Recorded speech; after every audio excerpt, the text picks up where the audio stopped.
Good morning student. आज हम लोग हिंदी व्याकरण के पाठ 3 संधि को पढ़ेंगे। संधि संधि मतलब जोड़, मेल। दो शब्दों का जब हम मेल करते हैं तो उन्हें संधि कहते हैं। कभी आप लोग सुने होंगे कि दो देशों में संधि हो गई, तो जब वो संधि होती है तो उसके कुछ नियम बनाए जाते हैं, कुछ नियम बनते हैं, कुछ अलग किए जाते हैं। वैसे ही जब दो शब्दों को हम जोड़ते हैं तो उसमें भी कुछ नियम लागू होते हैं। उसी को आगे हम पढ़ेंगे। संधि दो वर्णों के मेल से उनके मूल रूप में जो परिवर्तन या विकार आ जाता है वह संधि कहलाता है। यानी हमने जब दो शब्दों को जोड़ा, तो जब दो शब्द जुड़ते हैं तो उनमें आप जुड़ने के कारण उनमें परिवर्तन आ जाता है, वो शब्द एक अलग शब्द बन जाता है। उसी को हम संधि कहते हैं। जैसे चंद्रोदय, चंद्र धन उदय। यहाँ पर दो शब्द हैं, चंद्र और उदय, और इनको जब हमने जोड़ा तो चंद्रोदय बन गया। सूर्य धन अस्त, सूर्यास्त। ठीक है, यहाँ पे अ है और यहाँ पे अ है, ये दोनों मिलकर, दोनों स्वर मिलकर यहाँ पर आ हो गया, तो एक नए शब्द की उत्पत्ति हो गई। तो ये तो संधि हो गया। संधि विच्छेद किसको कहते हैं? विच्छेद मतलब अलग करना। तो जब एक ये शब्द बना है, दो शब्दों को मिलकर एक नया शब्द बना है, जब इसको हम अलग अलग करेंगे तो फिर वो दोनों शब्द अपने पहली वाली स्थिति में आ जाएंगे। इसी को विच्छेद कहते हैं। यानी कि दो वर्णों के मेल से बने नए शब्द को वापस पहली वाली स्थिति में लाना संधि विच्छेद कहलाता है। यानी कि ये संधि विच्छेद हो गया। संधि के भेद, संधि के 3 भेद होते हैं। कौन कौन से? स्वर संधि, व्यंजन संधि और विसर्ग संधि। हम संधि को 2 भाग में पढ़ेंगे। 2 भाग में हम आपको इसको समझाएंगे। पहला है स्वर संधि। स्वर संधि यानी स्वरों का मेल। जो दो शब्द जुड़ेंगे, जिन दो शब्दों की संधि होगी उनमें स्वरों की संधि होगी। दो स्वरों के मेल से होने वाले परिवर्तन को स्वर संधि कहते हैं। जैसे रेखा, धन, अंकित। अब यहाँ पर जो अंतिम वर्ण है उसमें जो ये देखा जाएगा पहले शब्द के अंत में कौन सा स्वर है, तो यहाँ पर आ है, और दूसरे शब्द के आगे कौन सा स्वर है उसको देखा जाएगा। फिर इन दोनों को मिलाकर एक नए शब्द की उत्पत्ति होगी, रेखांकित। यानी कि आ और अ मिलकर आ हो गया। ठीक है, तो इस तरह से स्वर संधि का निर्माण होता है। अब इसमें भी कई सारे भेद हैं। स्वर संधि के भेद, स्वर संधि के 5 भेद हैं। दीर्घ संधि, गुण संधि, वृद्धि संधि, यड़ संधि, अयादि संधि। पहला है क दीर्घ संधि। दीर्घ मतलब बड़ा। तो यहाँ पर जो स्वर संधि लिया जाएगा, जिन स्वरों को लिया जाएगा उसका जो बड़ा रूप होगा उससे हम शब्द बनाए, मतलब वो शब्द बनेगा। जब ह्रस्व मतलब छोटा या दीर्घ स्वर के बाद ह्रस्व या दीर्घ स्वर आए तो दोनों के मेल से दीर्घ स्वर हो जाता है। यानी कि दीर्घ संधि में जब अ, ई, उ ये तीनों ह्रस्व या दीर्घ, छोटा या बड़ा, अ, आ, ई, उ, इनमें से कोई भी पहले शब्द में आए और दूसरे में भी इनमें से कोई भी आए तो उन दोनों की जगह पर जो बड़ा होगा, दीर्घ होगा, वो बन जाएगा, तो उससे दीर्घ संधि हो जाएगी। जैसे समय, धन, अभाव, समयाभाव, समय का अभाव। तो समय में यहाँ पर अ है, और आप सब लोगों को मालूम है कि व्यंजन में स्वर छुपा होता है। यानी कि बिना स्वर की सहायता के व्यंजन पूर्ण नहीं होता, वो स्वर से ही बनता है, स्वर उसमें होता है। तो यहाँ पर कौन सा स्वर है? यहाँ अ है। ठीक है, और यहाँ अ है, अ मिलकर आ हो गया, समया भाव। अब अ यहाँ से हट जाएगा, यहाँ आ गया मात्रा, ठीक है।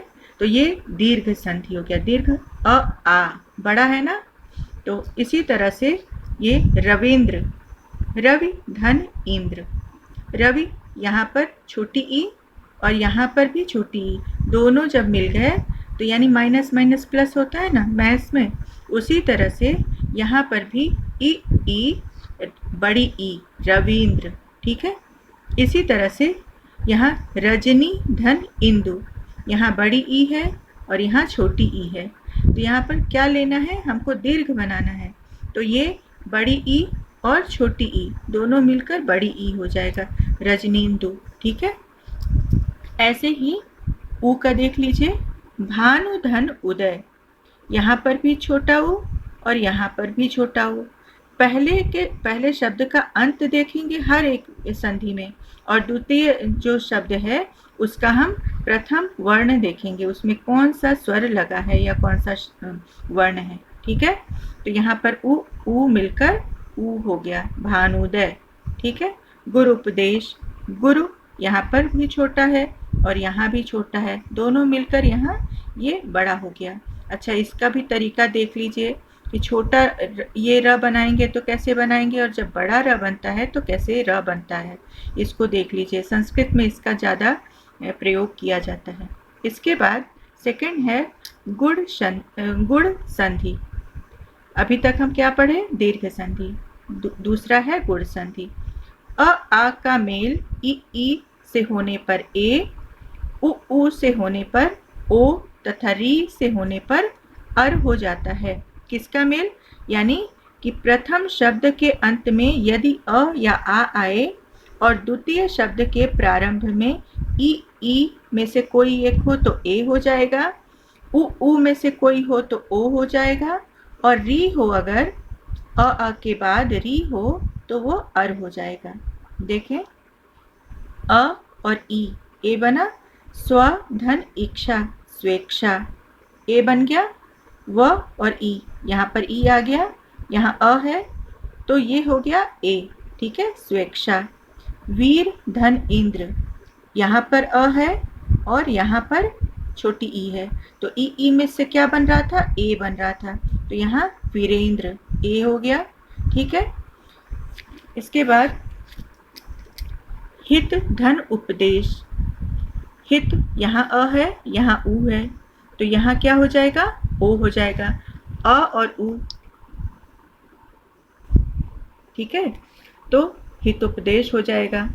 पर धन उपकार परोपकार, पर अ और उ, ओ हो गया, क्योंकि यहाँ ये नियम है, इस गुण संधि में ये नियम है। अर देखें, सप्त धन ऋषि, यहाँ अ है यहाँ री है, अर हो जाएगा, तो ये यहाँ आ गया सप्तर्षि अर, सप्तर्षि बोलने पर आ रहा है ना अर, तो ये अर यहाँ ये आ गया, रेफरा हो गया, ठीक। तो इस तरह इसको आपको प्रैक्टिस करना पड़ेगा। इसके बाद ग है वृद्धि संधि, दीर्घ का मतलब भी बड़ा और वृद्धि का मतलब भी बड़ा, ठीक है।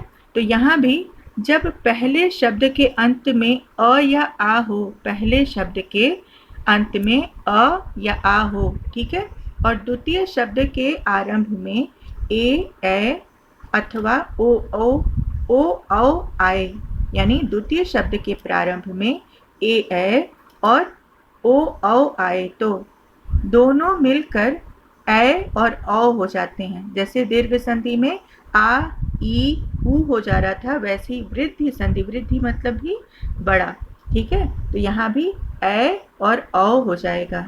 क्लियर।